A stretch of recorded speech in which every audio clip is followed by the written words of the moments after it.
କାଶୀନାଥ ସାପ ଖେଳରେ ଯେତେ ସବୁ ନର ନାରୀ ପ୍ରଜାଗଣ ଥିଲେ ଆଇକିରି ଗଦା ହେଇଗଲେ।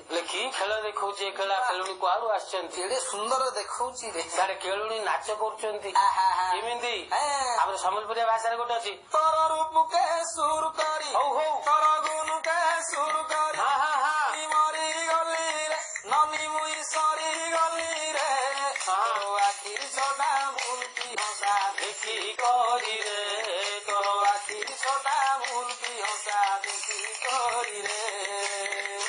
କଣ ହେଲା କି? କାନେ ଅଛି କାନ ଫୁଲ କି ଲହର ଲହର ହଲକୁ ଯେ ବେକେ ଅଛି ପହିରା ବାଲି ତ ଦେହର ଯାକ ଝଲକୁ ଯେ କାନେ ଅଛି କାନ ଫୁଲ କି ଲହର ଲହର ହଲକୁ ଯେ ବେକେ ଅଛି ପହିରା ବାଲି ତ ଦେହର ଯାକ ଝଲକୁ ଯେ ତୋର ତେରି ଭଙ୍ଗା ଚାରି ଶୁଣି ଦେଖି କରି ରେ ଆଏ ମୁଇ ମରିଗଲି ରେ ଆଖିର ସଦା ମୂର୍ତ୍ତି ହସା ଦେଖି କରି ରେ। ହେଲା ସରିଲା ତୋର କାମ। ହେଲେ ସେତେବେଳେ କେଳୁଣିକି ଧରି ଏ ଭଗବାନ ଟିକେ ଟିକେ ବୁଝେଇଲା ଭଳିଆ କହୁଛନ୍ତି। ତାପରେ କଣ ହେଇଛି?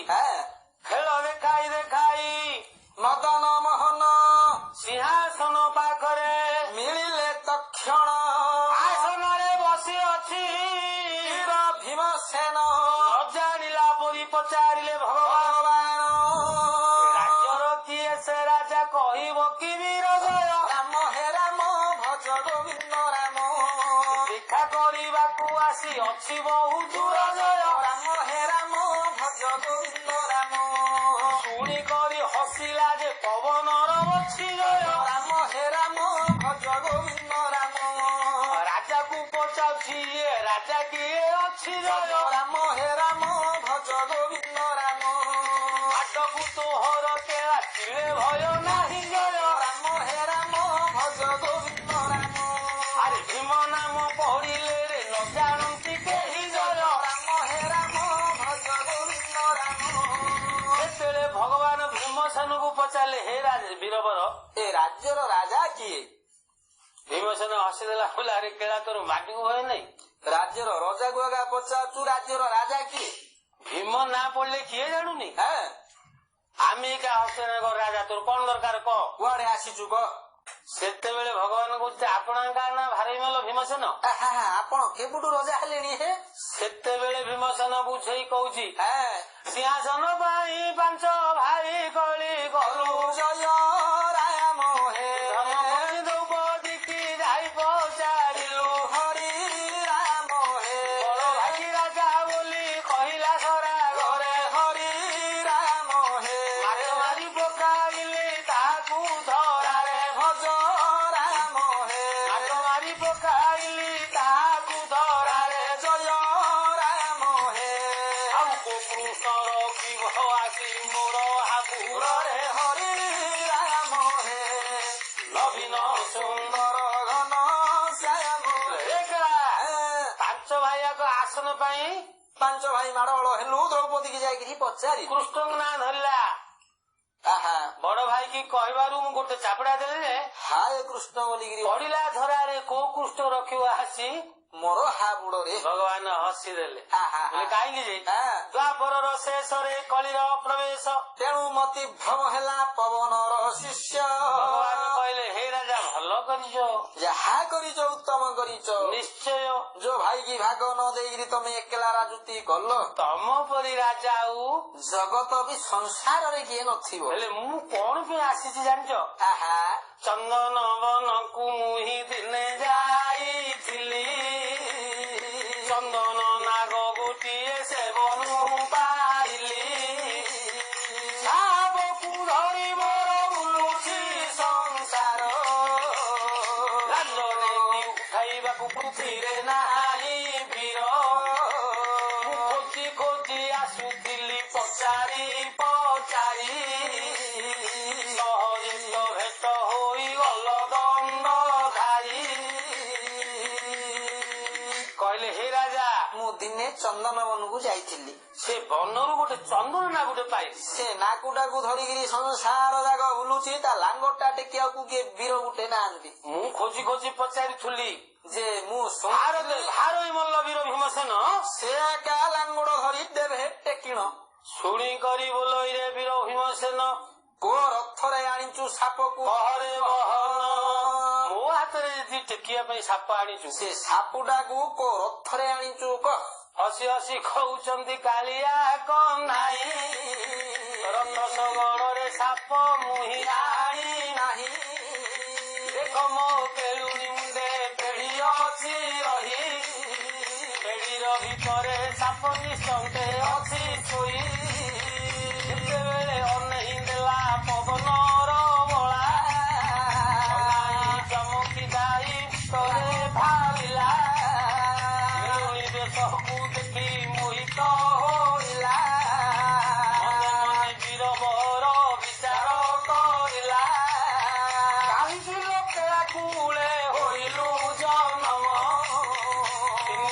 ସୁନ୍ଦରୀ ତୋ କରମଟା ହୀନ ପରି ସୁନ୍ଦରୀ ଯଦି ମୁଁ ଭାଗ୍ୟରେ ପାଆନ୍ତି ହରିହରକୁ ମାର ବୋଇଲେ ଗୋଟାଇ ମାରନ୍ତି ଭୀମ ଯେମିତି ଦେଖିଦେଲା ଭାବିଲା ସେ ତୁ କେଳା କୂଳରେ କେଣେ ଜନ୍ମ ହେଲୁ ତୋ ଭାଗ୍ୟଟା ବଡ ଛୋଟ ତୋ ଭଳିଆ ଯଦି ସୁନ୍ଦରୀ ମତେ ମିଳିଥାନ୍ତା ଆହା ତତେ ଡେଲି କାଶ୍ମୀର ସୁନ ଲଗେଇଥାନ୍ତି ଲୋ କାଶ୍ମୀର ଶୁଣ ଆଉ ଟିକେ ଘର ଆଇଥାନ୍ତା ହଇରେ ତାର ପାପାଚାର ଭାବ ପରା ଯଦି ତୋ ପରି ସୁନ୍ଦରୀ ମୁଁ ପାଇଥାନ୍ତି ହରିହରକୁ ଗୋଟେଇକିରି ମାରେ ବୋଇଲେ ମଧ୍ୟ ମାରିଥାନ୍ତି ଦ୍ୱାପରର ଶେଷରେ କଳିର ପ୍ରବେଶ ତେଣୁ ମତେ ଭ୍ରମ ହେଲା ପବନର ଶିଷ୍ୟ ଲକ୍ଷ୍ମୀ ନାରାୟଣ ବୋଲି ଚିହ୍ନି ନ ପାରିଲା ସାପ କାଢି ଥୋଇଦେଲେ ସେ ତ ବଦଳା ଲକ୍ଷ୍ମୀ ନାରାୟଣ ବୋଲି ଆଉ ସେ ଚିହ୍ନି ପାରିବା ପାଇଁ ନାହିଁ ନାଇଁ ନାଇଁ ସାପଟା କାଢିକିରି ଭଗବାନ ଥୋଇଦେଲେ ଥୋଇଦେଲେ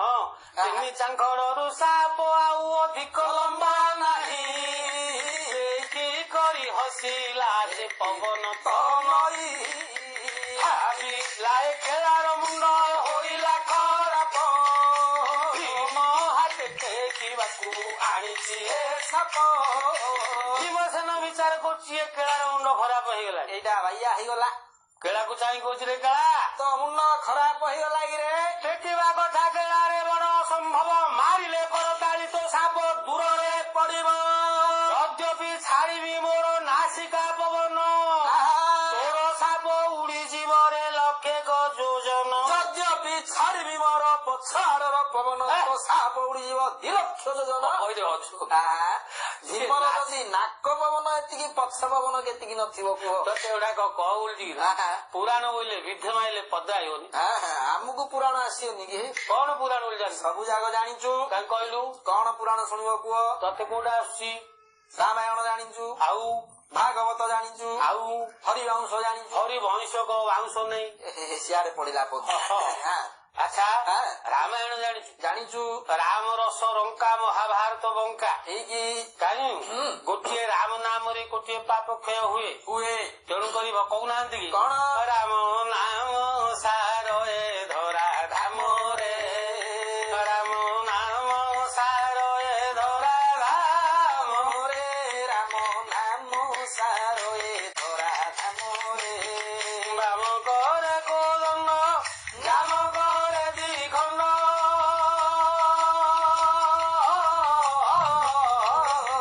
ବାମ କରେ ଦୋଦଣ୍ଡ ରାମ କରେ ଦ୍ୱିଖଣ୍ଡ ବାମ ଭଙ୍ଗିନୀ ସୀତା ବିବାହ ହୋଇଲେ ସେ ଅଭିରାମରେ ରାମ ନାମ ସାର ଏ ଧରା ଧାମରେ ରାମ ନାମ ସାର ଏ ଧରା ଧାମରେ ବାମ ହୁଅନା ନାରୀ ପ୍ରେମରେ ଝୁରି ଝୁରି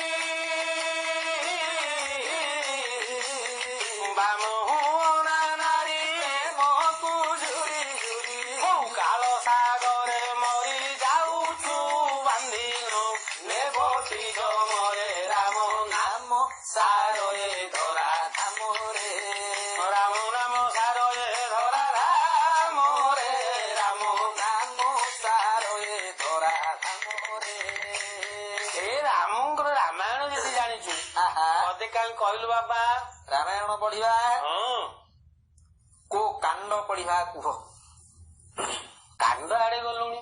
ବୋଲେ ରାମାୟଣ 7 କାଣ୍ଡ। ହଉ ଲଙ୍କା କାଣ୍ଡରୁ ପଦେ ବୋଇଲୁ। କୋ ଅଧ୍ୟାୟ ପଢିବା କୁହ। ପ୍ରଥମ ଅଧ୍ୟାୟରୁ ବୋଇଲୁ। କୋ ଧାଡି ପଢିବା କୁହ। ଏତେ ପରୀକ୍ଷା କରୁଛୁ କି ରେ ମା? ହଁ। ପ୍ରଥମ ଧାଡିରୁ ପଦେ ବୋଲେ। ଲଙ୍କା କାଣ୍ଡ ପ୍ରଥମ ଅଧ୍ୟାୟ ପ୍ରଥମ ଧାଡି। ହଁ ଶୁଣ। ହଁ ସେତେବେଳେ ରାବଣ ମହାକ୍ରୋଧ ହେଲା, ଦଶାନନଙ୍କୁ ଚାହିଁ ବଚନ ବୋଇଲା। ତମ ଘରକୁ ଚାହିଁକିରି ବଚନ ବୋଇଲା। କଣ ହେଲା ହେ? ରାବଣ କିଏ ଦଶାନନ କିଏ? ରାବଣର ଗୋଟେ ମୁଣ୍ଡ, ଦଶାନନର 10ଟା ମୁଣ୍ଡ। ନାଇରେ ଅଯୋଗ୍ୟ। ରାବଣ ଯିଏ, ଦଶାନନ ଯିଏ, ବିସର୍ବାସୁତ ସିଏ, ଲଙ୍କାଧିପ ସିଏ। ବୋଲେ ସବୁ ଯାକ ଗୋଟେ ଆମେ ମାଳିଆଟାକୁ ଭେଟି ଖର୍ଚ୍ଚ କଲୁ। ଜଣେ ନାହିଁ ତ କାହିଁ କହୁଥିଲୁ? କିଏ କହିଲା ଜଣା ନାହିଁ। ପାଳିଆ ଗୁଡାକ ଯୋଗୁ ଗାୟକ ଗୁଡାର ସମ୍ମାନ ରହୁଛି। ସତେକି? ତେଣୁ କରି ଆମେ ସବୁ ପାଳିଆ ଗୁଡାକ ମିଟିଂ କରି ରଖିଛୁ। କଣ ଆମ ଯୋଗୁ ଗାୟକ ଯାକର ସମ୍ମାନ। ଏମିତି କୋଉ ପାଳିଆ ରଖିଥିଲା? ରଖିଥିଲା। କିଏ ସେ? ନ ରଖିଥିଲେ ଗାୟକଙ୍କର ଇଜ୍ଜତ ପଡିଥାନ୍ତା। ଗାୟକ ମାନଙ୍କର ଇଜ୍ଜତ ମହତ ପଡିଥାନ୍ତା। କାହିଁ କେମିତି ରଖିଥିଲା? ସନାତନ ଗାୟକ ବୋଇଲେ ଗୋଟେ ହେଟ କୀର୍ତ୍ତନ ଗାୟକ ଥାନ୍ତି। ଆଚ୍ଛା। ଗୋଟେ ଜମିଦାରଙ୍କର ପୁଅଟିଏ ଜନ୍ମ ହେଲା। ନିଶ୍ଚୟ। ପୁଅର 21 ଦିନ ଗାୟକକୁ ଡାକି ନେଲେ କୀର୍ତ୍ତନ କରିବା ପାଇଁ। ଠିକ। ଗାୟକ ମହାଶୟ ପଳେଇଲେ। ହଁ ହଁ। ଜମିଦାର ବାବୁ ବଡ ଶ୍ରଦ୍ଧା ହେଲେ। ଆନନ୍ଦ କଥା। ବସା ଛଞ୍ଚା ଦେଇକିରି ରଖିଲେ। ଠିକ। ଗାୟକ ବୋଇଲେ ଆଜ୍ଞା 15 ଦିନ ହେଲା ଗାଈ ଗାଇକିରି କଣ୍ଠୁଟା ପଡିଗଲାଣି। ଗଳା ବସି ଯାଇଛି। ଭଲ 1 ନମ୍ବର ଘିଅ ଟିକେ ମିଳିଲେ ଖାଇଲେ କଣ୍ଠୁଟା ଟିକେ ସରଳ ହବ। ଆରେ କୁଆଁର କୁଆଁର ଗାଈ ଜମିଦାର ଘର। ଜମିଦାର ଘରେ ରଜା ଘରେ କଣ ଖଜା ପୂର୍ବ କି ହେ? ନାଇଁ ନାଇଁ। 1 ନମ୍ବର ଗାଈ ଘିଅ ଆଣିକିରି ଗୋଟେ ମାଠିଆରେ ନେଇକିରି ଠିକ ଦେଇ ପକେଇଲେ। ଗୋଟେ ଠେକିଟେ ଦେଇଦେଲେ। ଆଚ୍ଛା। ଦେଖିଲେ ଗାୟ ଘିଅ ବଡ ବାସନା ହଉଛି। ହବନି କିରେ? ଗାୟକ ମହାଶୟ ପୁଳ ପୁଳଗିରି 4 ପୁଳ ହାପୁଡି ଦେଲେ ପ୍ରଥମରେ ସେ ବାସନା। ବାସନାରେ। ତାପରେ ଆଉ 4 ପୋଷ ହାତରେ ପକେଇକିରି ଖାଇଦେଲେ। ନିତ୍ୟକର୍ମ ସରିଲେ ବେଳ ଠିକ। ଚାନ୍ଦୁଆ ଲାଇଟୁ ମାଉତୁ ବନ୍ଧା ହେଲା। ଆଚ୍ଛା। କୀର୍ତ୍ତନ ଆରମ୍ଭ ହେଲା। ଲୋକବାକ ସମସ୍ତେ ବସିଛନ୍ତି। ନିଶ୍ଚୟ। ସେ ସମୟରେ ଗାୟକ ମହାଶୟ ଆରମ୍ଭ କଲେ। କଣ? ଏ ହରିତାଳ ବରନାଙ୍ଗଣା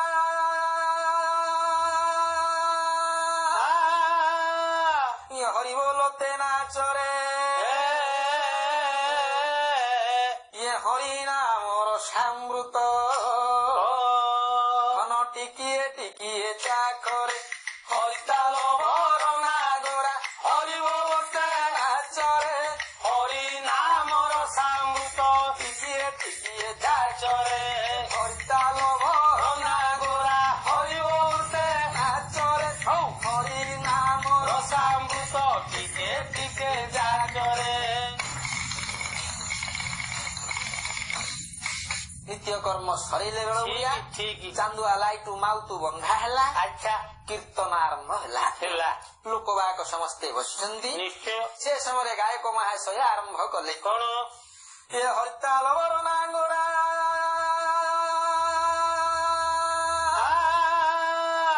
ହରିବୋଲ ନାଚରେ ଇଏ ହରିନାମର ସାମୃତ ଧନ ଟିକିଏ ଟିକିଏ ଚାକରେ ହରିତାଳ ବରନାଗରା ହରିବୋଲ ନାଚରେ ହରିନାମର ସାମୃତ ଟିକିଏ ଟିକିଏ ଚାକରେ ହରିତାଳ ବରନାଗରା ହରିବୋଲ ନାଚରେ ହରିନାମର ସାମୃତ ଟିକେ ଟିକେ ଜାଗରେ। ଯେତେବେଳେ ଆରମ୍ଭ କରିଦେଲେ ଗାୟକ ଚିଙ୍ଗୁଡି ଭଳିଆ ଯେତେବେଳେ ଡେଇଁ ପଡିଲେ ଏ ଯୋଉ ଖରା ଭଳିଆ ପୁଷେ ପୁଷେଇକିରି 4 ପୁଷ ପକେଇଥିଲେ 1 ନମ୍ବର ଘିଅ ତଳ ପଟ ଟିକେ ଗରମ ହେଇଗଲା। ଏକାଥରେ ଗେଟ ପାଖକୁ ଆଉ ଗେଟ ପାଖକୁ 1 ନମ୍ବର ଝାଡା ଲାଗିଲା ଗୁରୁ। ଝାଡା ତ ଝାଡା ହଉଛି। 1 ନମ୍ବର ପଡିଛି ଗରମ ଝାଡା ରହିବ କିରେ ପେଟ ଗରମ? ତ ବସିଛନ୍ତି ବିଚାର କଲେ ଏଇଠି ତ କହିଲେ ଇଜ୍ଜତ ପଳେଇବ। ମତ ପଳେଇବ। କଣ କରିବ ବୋଲେ ସଙ୍ଗେ ସଙ୍ଗେ ଟପିକ ଚେଞ୍ଜ କରିଦେଲେ। ବୋଇଲେ ସ୍ୱର ଅଲଗା କରିଦେଲେ। କଣ କହିଲେ? କଣ କହୁଛନ୍ତି ଅବିନତେ ବଇହା ଗିଲରେ ବିରିନ୍ଦେ ଅବିନତେ ବଇହା ଗିଲ। ଅବିନତେ ବଇଲ ବିଳମ୍ବରେ ଝାଡା ଲାଗିଲା ହଁ ଏ ବୃନ୍ଦାବଲିଆଟା ତାଳ ପକଉଛି ମୁଣ୍ଡ ପୋତିକିରେ ଏକା ସିଏ ଖୋଲିଲା ତାଳ ପକଉଛି ଆଉ ଉପରକୁ ଚାହୁଁନି ଗାୟକ ବୋଇଲେ ହରେ ବାପା ବୃନ୍ଦାବନ ହଁ ମତେ ଟିକେ ଚାହିଁକିରି ତାଳୁଟା ପକାରେ ବୃନ୍ଦାବନ ଚମକି ପଡିଲା ବିଚାର କଲା ଆଗରୁ ତ କେବେ ଗାୟକ କେବେ କମ୍ପ୍ଲେନ କରିନଥିଲେ ସେ ଚାହା ବୋଲି ତ କେବେ କହିନାହାନ୍ତି ମୋର ତ ଚାଲୁ ବୃନ୍ଦାବନ ଟିକେ ଚାହିଁଦେଲା ଆଡୁ ପରେ ଆଡୁ ହା ଗାୟକ ମହାଶୟ ଟିକେ ଏକ୍ସନ ଉପରେ କହିଦେଲେ ବୋଇଲି ବୋଲେ ବୃନ୍ଦାବନ ବୁଝିପାରିବନି ଯେମିତି ବୁଝିବ ବୁଝିଲା ଆଳିଆ ଏକ୍ସନ କେମିତି? ଏ ତ ଯୋଡେ ତାଳ ଧରିଥିଲେ ଆଚ୍ଛା ଗୋଟେ ତାଳ ଉପରକୁ ଟେକିଦେଲେ ଠିକ ଆଉ ଗୋଟେ ତାଳ ପଛକାନି ଗେଟ୍ ପାଖକୁ ରଖିଦେଲେ ହଁ ଏକ୍ସନ ଉପରେ ଟିକେ କହିଲେ କେମିତି? ଅବିନତେ ବଇହା ଗିଲରେ ବୃନ୍ଦେ ଅବିନତେ ବଇହା ଗିଲ ବୃନ୍ଦାବନ ବୁଝିଗଲା ଏ ଯୋଉ ଗାୟକ ମହାଶୟ 10 ପୋଷ ହବ ପକେଇ ଦେଇଥିଲେ ଗରମ ଘିଅ ତାଙ୍କୁ ଝାଡା ଲାଗିଲାଣି ଆଉ ଦେଖେଇଲେ ହେଲେ ଷ୍ଟେଜ ଉପରେ ଲୋକ ଅଛନ୍ତି ଆଙ୍କୁ କଣ କହିବି ଯେ ତ ପଳେଇବ ଇଏ ମଧ୍ୟ ସାଇଜ ଉପରେ ଠିଆ ରହି ପଡିଲା ତାଳୁଟା ଧରି ପକେଇଲା ଜାକିଥେ ଡାକିଥେ ଡାକିଥେ ଡାକିଥେ ଡାକିତେ ଡାକିତେ ଡାକିତେ ଡାକିତେ ଡାକିକିରି ଜାକିଲେ କଣ ରହିବା ଜିନିଷ କିଏ ବ୍ରେକ ବୋଇଲେ ରହୁନି ପଳେଇବ ଯଦି ଛାଡିଦେବେ ପାଇପ୍ ମାରିଲା ହାଳିଆ ପଳେଇବ କଣ କଣ କରିବେ ଏ ସମୟରେ ଗାୟକ ବୋଇଲେ ବାପା ଭଲ ହେଲୁ କଲୁ ରେ ତତେ କହିଲୁ ଗୁରୁ ତୁ ଜାକିକିରି ଥା ବୋଇଲୁ ହେଲେ ଜାକିକିରି ଯେତେବେଳେ ଅସମ୍ଭାଳ ହେଇଗଲା ଗାୟକ ଆରମ୍ଭ କରିଦେଲେ କଣ ଜାକିଥେ ଜାକିଥେ ଅସମ୍ଭାଳ ଡାକିତେ ଡାକିତେ ଅସମ୍ଭାଳ ହୁଆରେ ଜାକିଥେ ଜାକିଥେ ଅସମ୍ଭାଳ ହୁଆରେ ଜାକିଥେ ଜାକିଥେ ଅସମ୍ଭାଳ ହୁଆ ଝାଡା ଯେତେବେଳେ ଲାଗିଗଲା ଆଉ ବୃନ୍ଦାବନ ବିଚାର କଲା ଏଇଠି ଆଉ ରଖିଲେ ହବନି ଫେରି ବୁଲା ଯଦି ଛାଡିଦେବେ ବୋଇଲେ ପାଇପ୍ ମାରିଲା ହାଳିଆ ପଳେଇବ ତରକୁ ସେ ଆମର ମୃଦୁମା ମାରା ହବ ଯେ ଲୋକମାନେ ତ ଲୁଗାପଟା ମାରା ହେଇଯିବ ଡାକିଲେ ତାଳ ଉପରେ ପକେଇଦେଲା ବୋଲା ପୋଖରୀ ନିକଟ ଭାଇଆ ଧୋଇଆ ଧାଇଆ ଧୋଇଆ କାଟି ଧୋତଡ଼ି କୋଟ ପୋଖରୀ ନିକଟ ଭାଇଆ ଧୋଇଆ ଭାଇଆ ପୋଖରୀ ନିକଟ ଭାଇଆ ଧୋଇଆ ଧୋଇଆ ଆଉ ଅଛନ୍ତି କିଏ ଗୁରୁ ଗୋଟେ ଡିଆରେ ପଳେଇଲେ ସଫା କରିକିରି ପଳେଇ ଆଇଲେ ତାପରେ ଆରମ୍ଭ କଲେ ହରିତାଲ ବରନା ଗୋରା ହରି ବୋଲତେ ନାଚରେ ହରି ନାମର ସାମୃତ ଟିକେ ଟିକେ ଚାକରେ ହରିତାଲ ବରନା ଗୋରା ହରି ବୋଲତେ ନାଚରେ ଆଉ ହରି ନାମର ସାମୃତ ଟିକେ ଟିକେ ଚାକରେ ହେଲେ ଗାୟକ ମାନଙ୍କର ମହତ୍ଵ ତମେ ପାଳିଆ ମେଣ୍ଟ ପୁଛକିରେ ତେଣୁ କରି ଆମ ମୂର୍ଖ ବୋଲି ନାଇଁ ନାଇଁ ମୂର୍ଖ ବୋଲିନି ଏଥର ପଣ୍ଡିତ ବୋଲି କହିବ ହଉ ଶୁଣୁ ହେଇଛି କଣ କଣ ସେ ଭଗବାନଙ୍କୁ ଏ ସମୟରେ ଭୀମସେନ ବୋଇଲା ଏଇଟା ଦେଖିବା କଥା କଣ କହୁଛୁ କରତଳି ମାରି ବୋଲେ ସାପଟା ଦୂରରେ ପଡିଯିବ ନାସିକା ପବନ ଲକ୍ଷ ଯୋଜନା ଉଡିବ ଭଗବାନ ବୋଲେ କରତାଳି ନାସିକା ପବନ କିଛି ଦରକାର ନାହିଁ ଲାଞ୍ଜ ଧରି ଥରେ ମାତ୍ର ଦିହ ଠାଇ ମତ ଗର୍ବରେ ଯେ ଚଳିଲା ଭୀମସେନ ଗଦା ଟେକି ଲାଞ୍ଜକୁ ହାତ ଦେଲା ବଢାଇଣ ଶ୍ରୀହରି ବୋଇଲେ ରାଜା ହେ ଏପରି ନୁହରି ନଟେକିବା ଆଗରୁ ସତ୍ୟ କର ସାଇ ସାପ ଲାଞ୍ଜ ଧରି ଯେବେ ଟେକି ନ ପାରିବ ଛାଡି ତୁମେ ବନବାସ ଯିବ ଯେତେବେଳେ ଭୀମସେନ ଗଦାଟା ଥୋଇଦେଲା ଟେକିବା ପାଇଁ ପଳେଇଲା ଭଗବାନ ମାୟାଧର କହିଲେ ହେ ରାଜା ଏମିତି ନାହିଁ ତମେ ପ୍ରଥମରେ ଗଦା ଛୁଇଁକିରି ସତ୍ୟ କର ଯଦି ଟେକି ନ ପାରିବ ସିଂହାସନ ଛାଡିକିରି ବଣକୁ ପଳେଇବ ମନରେ ମନରେ ବିଚାର କରୁଛି ଭୀମସେନ ବିଚାର କଲା ନଥାଇ ଘଟାଉଛି ଭାଗ୍ୟ ଭାଗ୍ୟ ସମୟକୁ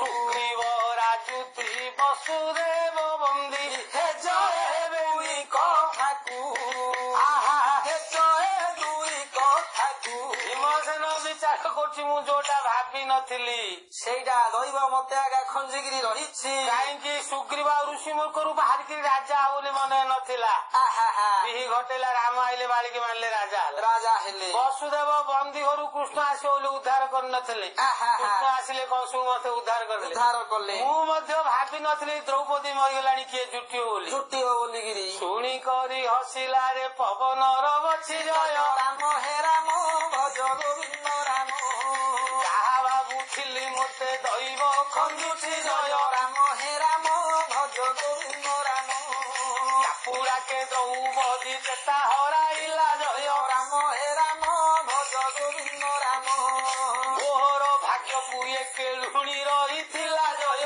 ରାମ ହେ ରାମ ଭଜ ଗୋବିନ୍ଦ ରାମ ସଜ ବଳି ଅଛି ଏବେ କାହିଁକି ଛାଡ଼ିବି ଜୟ ରାମ ହେ ରାମ ଭଜ ଭଜ ଗୋବିନ୍ଦ ରାମ ମୁଁ ମଧ୍ୟ କେଳାକୁ ଯେ ସତ୍ୟ କରାଇବି ଜୟ ରାମ ହେ ରାମ ଭଜ ଗୋବିନ୍ଦ ରାମ ଗଦା ଧରି ମୋର ମୁହିଁ କରୁଅଛି ସତ୍ୟ ଜୟ ରାମ ହେ ରାମ ଭଜ ଗୋବିନ୍ଦ ରାମ ତୋର ସାପ ନ ଟେକିଲେ ମୁହିଁ ଯିବି ରେ ବନସ୍ତ ଜୟ ରାମ ହେ ରାମ ଭଜ ଗୋବିନ୍ଦ ରାମ ତୋର ସାପ ପେଢ଼ି ଧରି ସତ୍ୟ କର ତୁ ହିଁ ଜୟ ରାମ ହେ ରାମ ଭଜ ଗୋବିନ୍ଦ ରାମ ଦେଖିଦେଲେ କେରୁଣିଟାକୁ ରାଣୀ କରିବି ମୁହିଁ ଜୟ ରାମ ହେ ରାମ ଭଜ ଗୋବିନ୍ଦ ରାମ ପ୍ରଭୁଙ୍କର ପଛ ପଟେ ସତ୍ୟ ଭାମା ଥିଲେ ଜୟ ରାମ ହେ ରାମ ଭଜ ଗୋବିନ୍ଦ ରାମ ଆଉ ଭୀମ କଥା ଶୁଣିଦେବି ଚମକି ପଡ଼ିଲେ ଜୟ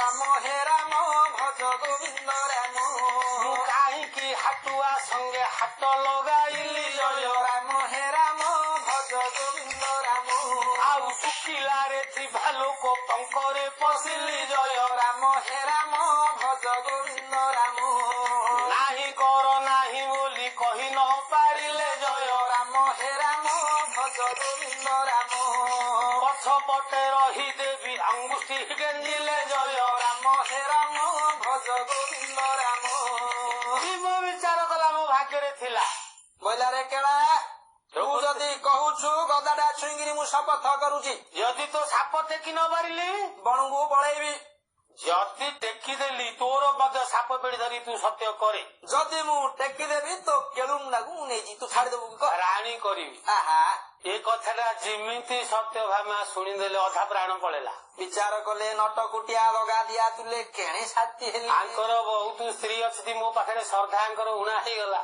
ବହୁତ ସ୍ତ୍ରୀ ହଁ ବୋଇଲେ କେତେ 16,000 ମାଇକିନା ଗୋପ ନାରୀ ବା 1,60,000 ପୁଅ ଏତେ ଗୋଦାକ ପୁଅ କି ହେ ଲେଖା ହେଇଛି ତ ପୁରାଣରେ ଆଉ ତୁ ବୋଇଲେ ଗୋଟେ ମାଇକିନାରେ ଏତେ ପିଲା କିଏ ପୁଟା ଫାଟିଯିବା କଥା ଆରେ ଅଯୋଗ୍ୟ ସମସ୍ତଙ୍କର ମିଶିକି ହଁ ଓହୋ ହେଲେ ମାଇକିନା କମ୍ପାନୀ କି ପୁଅ ଫ୍ୟାକ୍ଟ୍ରି କରିଥିଲେ ତତେ କିଏ ଲେଖା କରେ ବୋଲୁଛି ହେଲେ ତାଙ୍କ ଘରେ କୌଣସି ପୂଜା ପୂଜି ଦିଅ ଦେବତା କାର୍ଯ୍ୟ ଶ୍ରାଦ୍ଧ ମଙ୍ଗୁଳା କିଛି ହଉନଥିବ କଣ ପାଇଁ ଏତକ ଯାକ ମାଇକିନା କୋଉ ମାଇକିନା ଢେଲେ ପିଲାଟି ଜନ୍ମ କରିଦଉଥିବ ସବୁବେଳେ ଛିତ୍ରିକା ଥିବେ ଅଯୋଗ୍ୟ ଏମିତି କହିବାର କିରେ ହଁ। ହଉ ଶୁଣୁ ଆହା, ସେ ପୁରା ମାୟା ଘର ହଁ। ଇଏ କାହିଁକି ଜାଣିବ ରେ ଭୀମସେନ ଭଗବାନ ନ ଜାଣିଲା ଭଳିଆ ସତ୍ୟ କରିଦେଲେ ବୋଲେ ହେ ରାଜା ତମେ କହିବା ପ୍ରକାର ମୁଁ ମଧ୍ୟ ସତ୍ୟ କରୁଛି ସାବଲାଙ୍ଗ ଧରିଦେବେ ଦେବେ ଉଠାଇ ଟେଚାଇ ଦେଲେ କେଲୁଣ୍ଡାକୁ ଛାଡିଦେବି ଛାଡ଼ିଦେବି ମୁହିଁ ଯେତେବେଳେ ସତ୍ୟଭାମାଙ୍କ କର୍ଣ୍ଣରେ ପଡିଲା ଶୁଣି ଦେବୀଙ୍କର ଅଧା ପ୍ରାଣ ଖାଲି ଗଲା ଯାହା ମାୟା ଦେବେ ଅଗୋଚର କାହିଁ ଜାଣିବ ଏ ନର ଛାର ନାରୀ ଛାଡ ଭୀମସେନ ମତ ଗର୍ଭରେ ଉଠି ଯାଉ ଯାହା ହଉଛି ହଉ କେଳୁଣ୍ଡାକୁ ନେଇକି ରାଣୀ କରିବି ଆହା ଗୁମାନ କରି ବସି ବୋଲି ତାକୁ ବୁଝେଇବି କଣ ବୋଲି ଆଗର ଗୀତ ରାଜା ଗୀତ ଗୋଟେ ଶୁଣୁ ଆହା କିଏ ଲେଖିଛନ୍ତି କିଏ କୁନ୍ଦ ଦନ୍ତୀ ହସି ରସି ଯା କୁନ୍ଦ ପସନ୍ଦ ବଚନାରେ କୁନ୍ଦ ଦନ୍ତୀ ହସି ରସି ଯା କୁନ୍ଦ କରଦମି ସୁନ୍ଦର ବଚନି ଆରେ କୁନ୍ଦ କରଦମି ସୁନ୍ଦର ବଚନି ପଣ୍ଡିତ ମଣ୍ଡନାରେ କୁନ୍ଦ କନ୍ତି ହସି ରସି ଯା କୁନ୍ଦ ପସନ୍ଦ ବଚନାରେ କୁନ୍ଦ ଦନ୍ତୀ ହସି ରସି ଯା ଭାବୁଛି ଭୀମସେନ ଆହା କେଳୁଣି ସାପ ଟେକିଦେବି ହେ କେଳୁଣିଟାକୁ ମୁଁ ରାଣୀ କରି ଗୁମାନ ହେଲେ ଏମିତି ବୁଝେଇବି ହଁ ଆହୁରି ପଦେ କଣ କହିଲା କଣ କହିଲା ହଁ। ଖଣ୍ଡ ଦର ବଣ ଝଳି ଗନ୍ଧ ମଣ୍ଡଳ ମୋଆଳି ଖଣ୍ଡ ଦର ବଣ ଭଳି ଗନ୍ଧ ମଣ୍ଡଳ ବାଳି ଖଣ୍ଡନ ନୟନା ଅଞ୍ଜନ ଗୁଣ ଆରେ ଖଣ୍ଡନ ନୟନା ଅଞ୍ଜନ ଗୁଣ ରଙ୍ଗି ହୁଅ ସୁମନା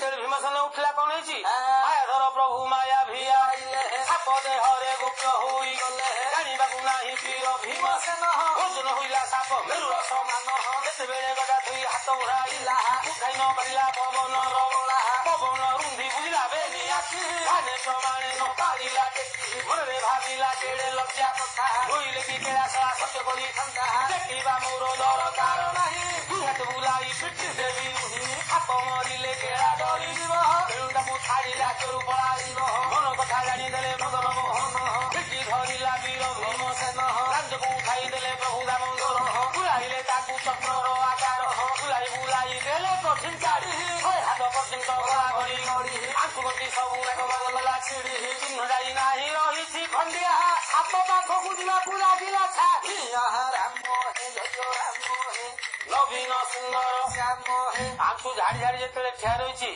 ଭଗବାନ କହିଲେ ଯୋଉ ଆଉ ଥରେ ଟେକି ଦିଅ ସେ କହିଲା ନାହିଁ ରେ ବାପା ଲାଙ୍ଗୁଡ ଝାଡ଼ିଲା ଯେ ଆଣ୍ଠୁ ଗୋଟେ ଛିଡ଼ିଗଲା ତ କେଳୁଣିଟାକୁ ଧନ୍ୟବାଦ ସେ କେଳୁଣି କି ଦାଁ ଧରନା ତୋ କେଳୁଣି କି ଲକ୍ଷ୍ୟ ମୁଣ୍ଡିଆ ଆଉ ତୋ ସାପକୁ ଲକ୍ଷ୍ୟ ମୁଣ୍ଡିଆ ମୁଣ୍ଡିଆ ତୁ ଏ ରାଜ୍ୟ ଛାଡ଼ି ପଳା ଶ୍ରୀହରି ବୋଇଲେ ଲେଖା ହୋଇଛି ବେଦରେ ଭଗ୍ନ କଲେ ପଡେ ରଣବନ ତଳେ ଆଗରୁ ସତ୍ୟ କରିଛି ବୀର ଭୀମସେନ ରାଜ୍ୟରୁ ଘଉରୁଛନ୍ତି ମଦନ ମୋହନ ସିଂହାସନ ପାଶେ ବାବୁ ହାଜର ହୋଇଲା ଭାଇମାନଙ୍କୁ ସେଠାରେ କାଢି ନ ଦେଖିଲା ଭଲରେ ଛାଡ଼ିଦେଲା ରେ ସିଂହର ଭୟରେ ହସିନାର ବାଟ ଗଲା ପଡ଼ି ଆଉ କାହାକୁ କହିବ ଭୀମର ଦର୍ପଚୂର୍ଣ୍ଣ ହେଲା ସେ ଚାଲିଗଲା ହିଡିମ୍ବିକି ବନେ ତା ପୁଅର ଘଟୋତ୍କଚ ବନକୁ ଭୀମର ଦର୍ପଚୂର୍ଣ୍ଣା କଲେ କରୁଣା ସାଗର ଚାଲିଗଲେ ବାବୁରେ ଦ୍ୱାରକା ନଗର ଏଠାରେ ଭୀମ ଦର୍ପଚୂର୍ଣ୍ଣ କରିଲେ ପୂରଣ ଆଉ ଯାହା ରହିଲା ଅନ୍ୟାନ୍ୟ ଅପାଖ୍ୟାନ ସୁଯୋଗ ମିଳିଲେ ଆମେ ଗାଇବାରେ ବାବୁ ଏଥର ଆମେ ଏଠାରେ ମେଲାଣି ନେବୁ ବାବୁ ଜୟ ଜଗନ୍ନାଥ ଜଗତର ନାଥ ରକ୍ଷ ରକ୍ଷକ ହରି ଜନର ବାଞ୍ଛା ପୁରୀ ଯାଉ ତୁମ ନାମ ଧରି ଧରି ଜଗନ୍ନାଥ ତୁମ ନାମ ଧରି ଧରି ମହାପ୍ରଭୁ ତୁମ ନାମ ଧରି ଧରି সর্বে বল প্রেমানন্দে আনন্দে একবারে হরি